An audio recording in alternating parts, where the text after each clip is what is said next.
Antes do nome, já existia um povo.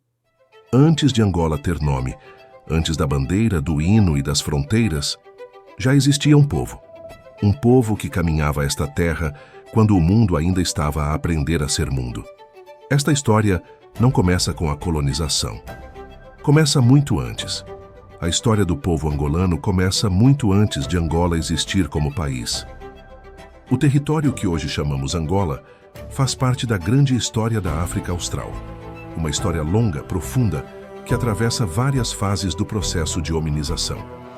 Desde os primeiros hominídeos até ao ser humano moderno, esta terra sempre foi habitada.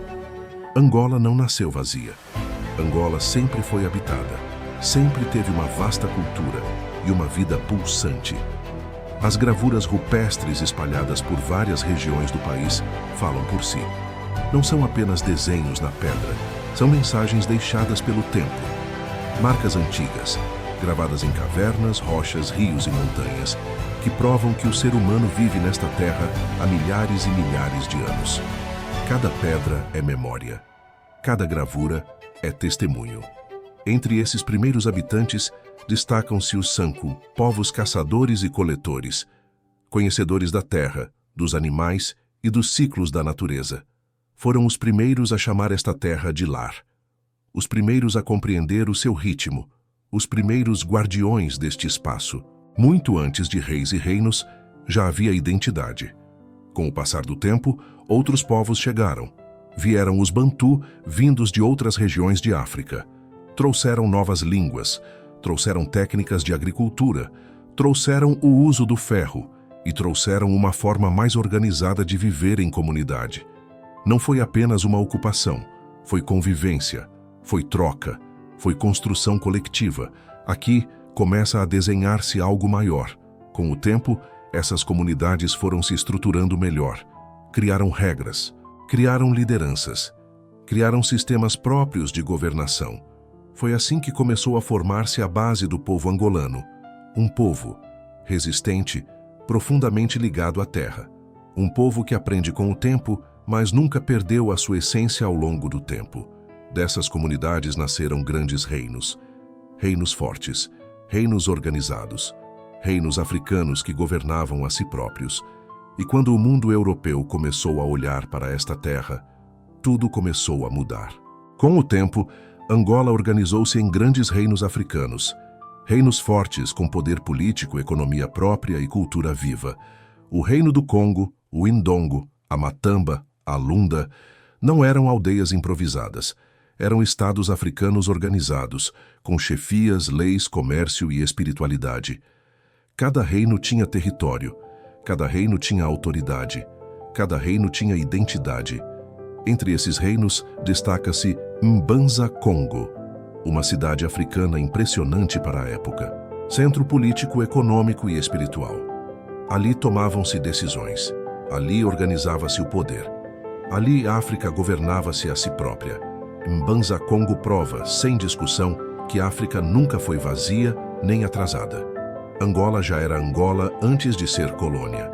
Em 1482, os portugueses chegaram à foz do rio Congo.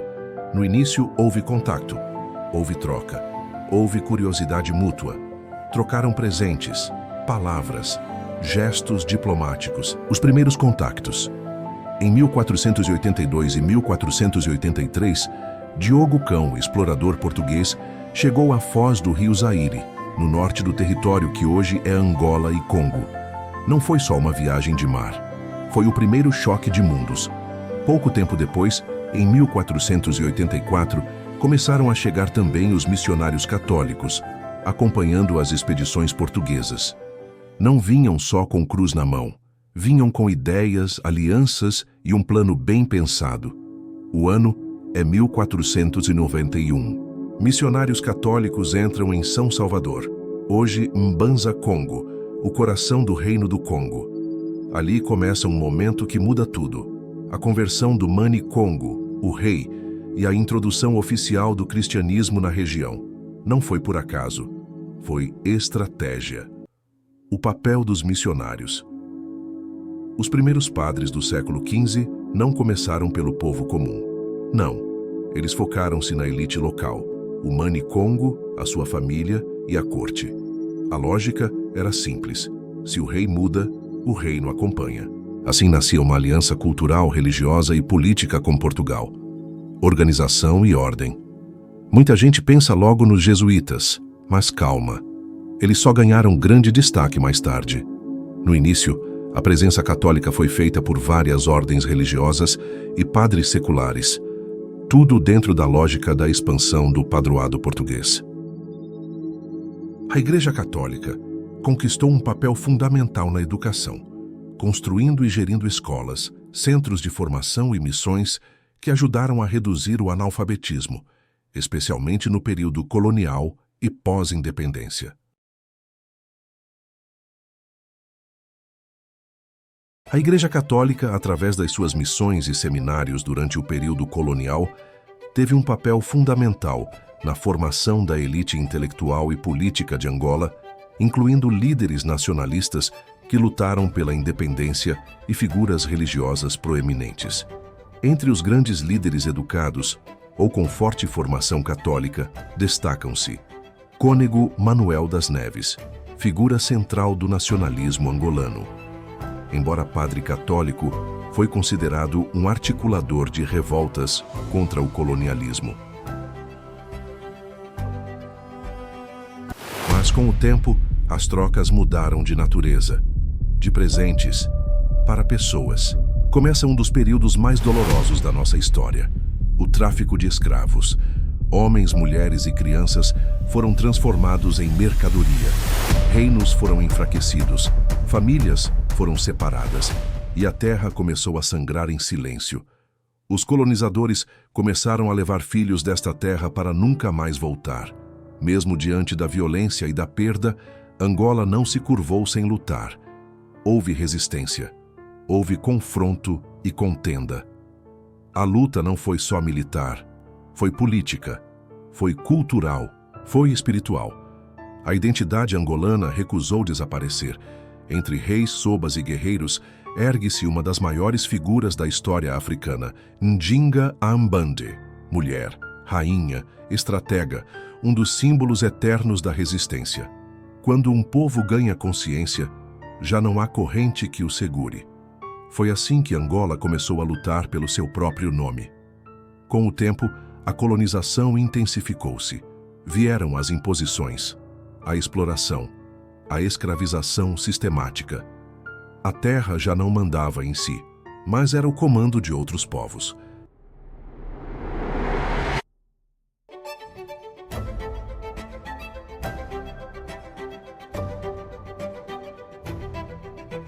Depois de muito tempo, em 1961 surgiu algo novo à consciência nacional angolana.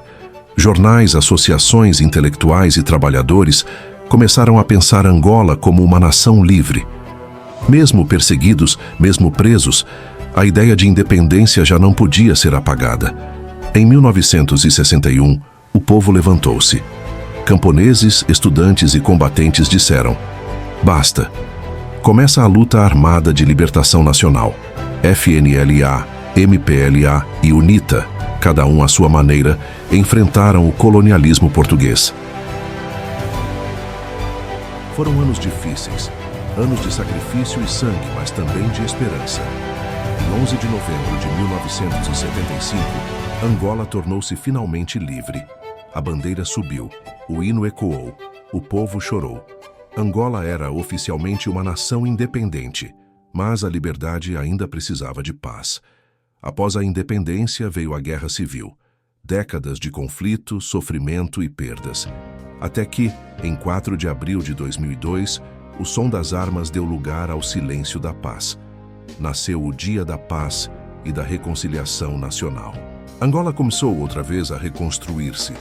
Hoje Angola caminha, com desafios, sim, mas também com orgulho, cultura, juventude e fé. 50 anos de independência não são só passado, são responsabilidade para o futuro. Angola é feita de luta, mas também de esperança. E a história continua, escrita todos os dias pelo povo angolano.